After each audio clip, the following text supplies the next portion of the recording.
Hi. Now, architects have long considered how their buildings affect the minds and lives of the people who inhabit them. Historically speaking, it's an old question, and one that has been often asked in Britain. Indeed, it was Winston Churchill who said that first we make our buildings, then our buildings make us. Now, architects have been inquiring into this relationship for a very long time. They've used a number of methodologies to do so. They've used phenomenology, they've used environmental psychology, they've used psychoanalysis, and more recently, the neurosciences. Now, this research unit is meant to investigate those methods and how they might be applied to the design of architecture for a neurodiverse community.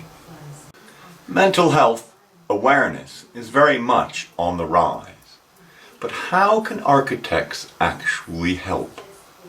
I think it's safe to say that we could all design a place for man the animal that satisfied his or her basic quantifiable physical needs.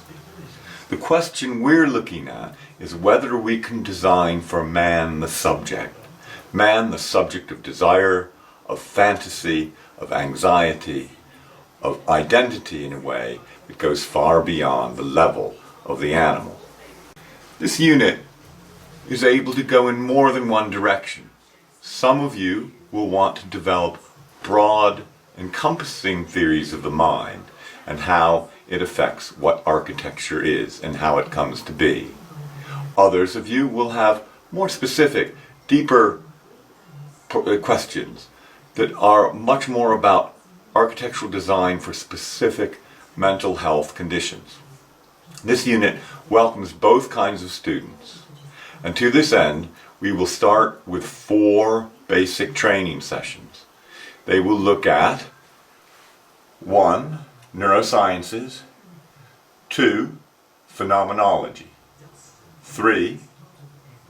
Environmental psychology, and 4. Psychoanalysis. Well, this unit is run in the past, and it might be nice to have some examples of previous student research.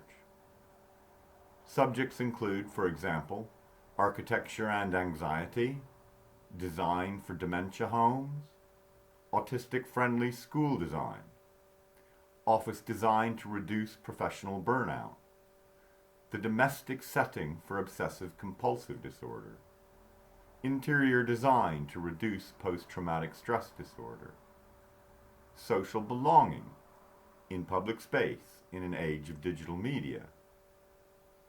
There was the design of police holding cells for the mentally distressed, the design of alcohol and drug addiction withdrawal centers. We had one on the design of women's and men's support centers, and another on the psychological effects of light and color.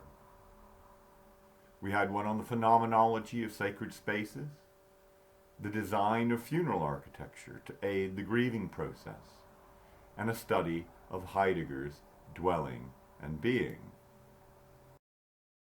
Because we're teaching in the age of COVID, we're going to do things a little bit differently this year. We're going to have 4 study sessions, as I said, and what we're going to do is have links to videotaped lectures that have already been prepared, so you can sit and listen to those every week at your convenience.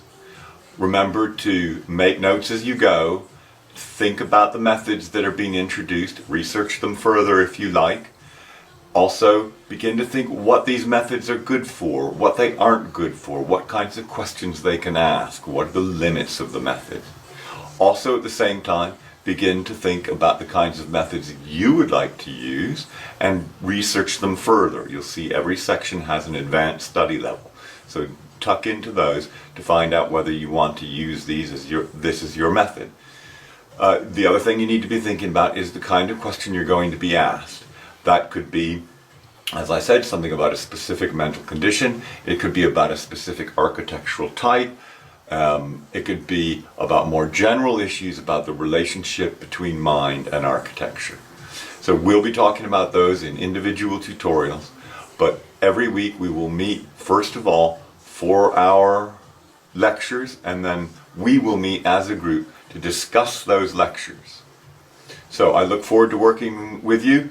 We have a wonderful term coming ahead, finding new ways of teaching, but I'm sure we will in fact meet soon enough, and I do indeed look forward to that.